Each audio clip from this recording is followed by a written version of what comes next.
dearest and dear friend was Mila, who I met when she came to my school in the 6th grade. And it turned out that we liked same books, same music, and we were mad about Hollywood movies. We were always together, Mila and I, at school, after school, during holidays. When we graduated, Mila entered Moscow University and I entered Institute of Foreign Languages. And in spite of the fact that, of course, we met new people and made new friends, we were still very close. I also had a boyfriend. We kissed, we hugged, we went out to the movies, but he wanted more. Eventually, he left me for another woman who was older and more experienced in love matters. When I told Mila about this fact, her reaction was, "Good, he has left you, okay? Imagine if you agreed to do it and got pregnant." Well, on the one hand, she was right, I thought. But on the other hand, only to an extent. One pleasant April evening, I was reading for my test on English grammar. But at some point, I decided to go out and somehow to stretch my legs to air my head. The first person whom I saw was Mila. She was with a girl whom I knew and a guy whom I had never seen before. I was stunned. He looked like a hero of a Hollywood movie.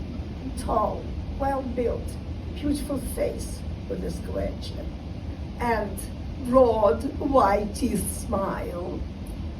They were in a hurry to the Easter Cross procession at the main Russian Christian Orthodox Cathedral.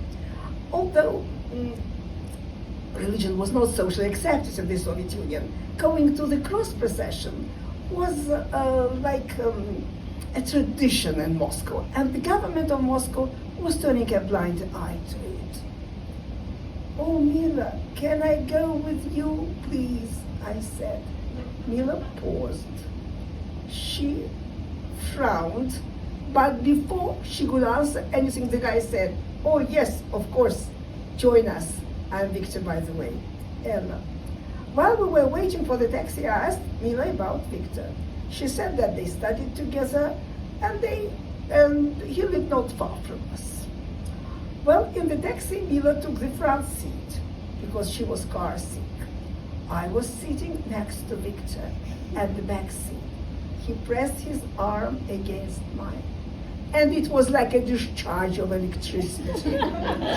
Then he took my hand into his and squeezed it, and then whispered into my ear, almost touching it, "It's wonderful you have joined us." I looked at him. He was smiling. He added, "It's lovely you are here." My heart stopped for a moment. I heard the church bells ringing,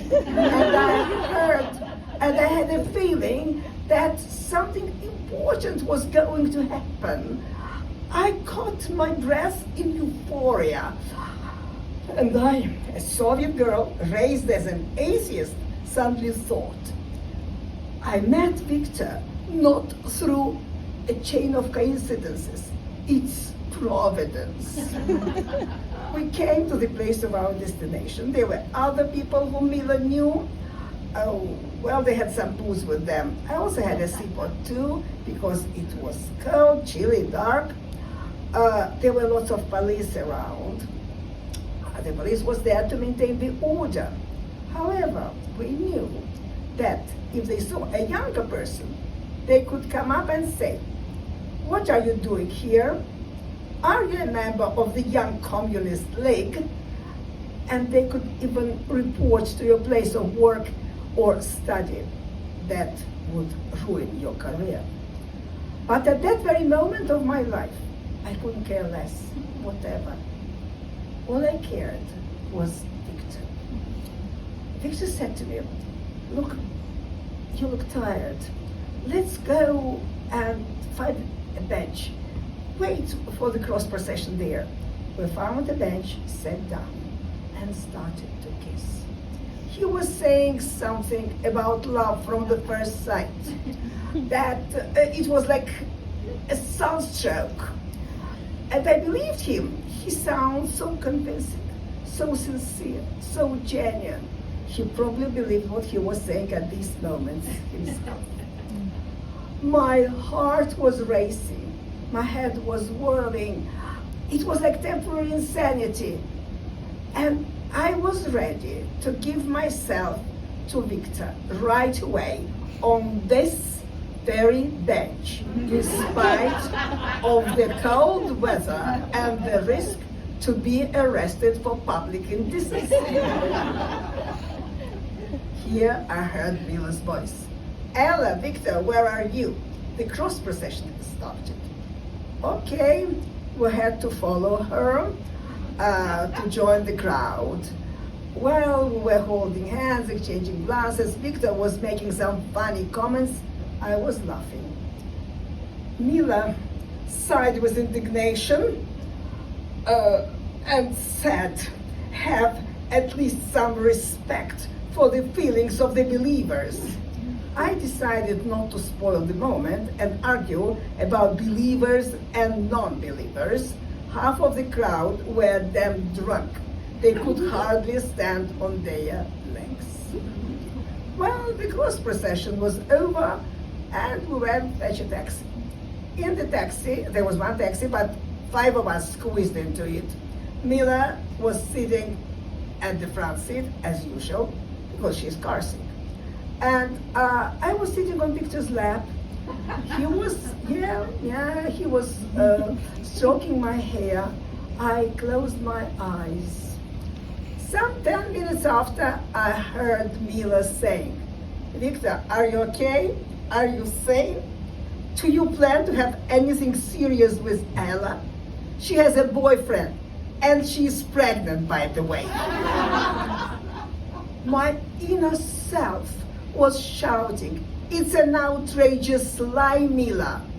You know very well that I do not have a boyfriend, and I cannot be possibly pregnant being a virgin. But I was so exhausted, so disappointed, and so shocked by Mila's words that I was not able to speak. Well,